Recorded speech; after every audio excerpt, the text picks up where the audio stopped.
అధ్వాన హాస్టళ్లు, అపరిశుభ్రమైన వంటగదులు, అసహ్యంగా మరుగుదొడ్లు. సిరిసిల్లలోని గురుకుల పాఠశాలలో రికార్డులను పరిశీలిస్తున్న ఏసీబీ అధికారులు. ప్రభుత్వంలో ఇంతమంది చనిపోయిన తర్వాత, ఇంతమంది హాస్పిటల్లో పాలైన తర్వాత కొంత కదలిక వచ్చింది. ఈ కదలిక ఇట్లా కదిలి ఆన్నే నిలబడుతుందా, లేకపోతే ఏమన్నా అడుగు ముందుకేస్తుందా, ఏమైనా పైసలు ఖర్చు పెట్టన్నది చూడాలి. ఇక్కడ కూడా మళ్ళీ ఒక డౌట్, అనుమానం ఏంటి? బడ్జెట్ కావాలి. పైసలు లేని ఏం చేయలేము. రూపాయి లేనిది అడుగు ముందుకు వేయలేము. ఆడ రూపాయి లేనిది ఏమి. ఇప్పుడు అపరిశుభ్రంగా ఉన్న వంటగదులు పరిశుభ్రంగా కావాలన్నా పైసలు కావాలి, అసహ్యంగా ఉన్న మరుగుదొడ్లు బాగు చేయాలన్నా పైసలు కావాలి, అధ్వానంగా ఉన్న హాస్టళ్ళు అద్భుతంగా కావాలన్నా పైసలు కావాల్సిందే. మీరు ప్రకటించిన 7%, ప్రతిపాదించిన 7% బడ్జెట్ ఉద్యోగుల జీతాలకే సరిపోతుంది. మీరు బడ్జెట్ని ఏమైనా సవరిస్తాము అని చెప్పండి. ఎడ్యుకేషన్ బడ్జెట్ 7% కాదు, ఇగో ఇంత % ఖర్చు పెట్టబోతున్నామని చెప్తే దానికి ఒక అర్థం ఉంటుంది.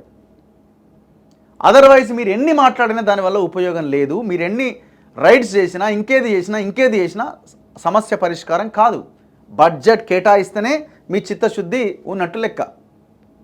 ఒకసారి చూడండి, ఆహార మెను, రక్షిత మంచినీటి సరఫరా ఏమీ లేవు. కోడిగుడ్లు, పాల పంపిణీ ఫైళ్లకు మాత్రమే పరిమితం.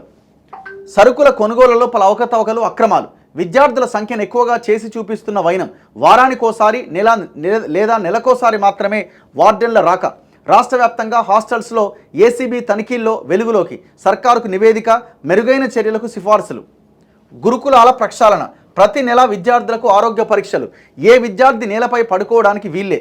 మంత్రులు, ఎమ్మెల్యేలు నెలకో రోజు సందర్శించాలి. Deputy CM Bhatti. విద్యార్థులకు పోషకాహారం అందించండి. ప్రిన్సిపల్ను ఆదేశించిన మంత్రి పొన్నం. నేను అదే అడుగుతున్నాను మళ్ళీ. ప్రిన్సిపల్లకి మంచి భోజనం పెట్టండి అని మీరు ఆదేశిస్తే సరిపోదు, డైట్ ఛార్జీలు పెంచాలి. మీరు బడ్జెట్ కేటాయించకుండా పౌష్టికాహారం దొరకదు, వాళ్ళకి ప్రతి నెల ఆరోగ్య పరీక్షలు సాధ్యం కాదు. ఎట్లా సాధ్యమైంది ఆరోగ్య పరీక్షలు పైసలు లేనిది? ఏ విద్యార్థిపై నేలపై పడుకోవడానికి వీల్లేదు, బెడ్స్ ఏర్పాటు చేయాలా, పైసలు కావాలా?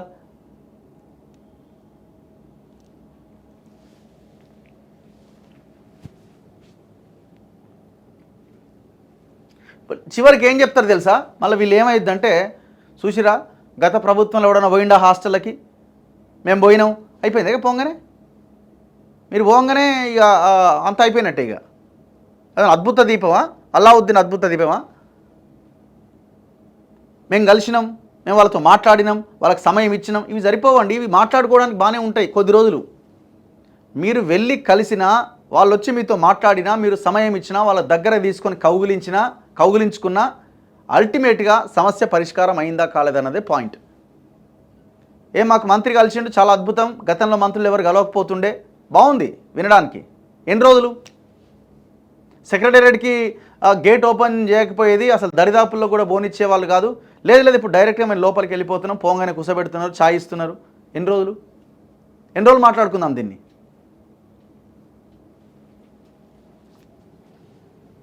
ఎనిమిది నెలలు దాటింది. హాస్టల్స్ మీద మీరు టోటల్గా వీటిని గాలికి వదిలేసారు.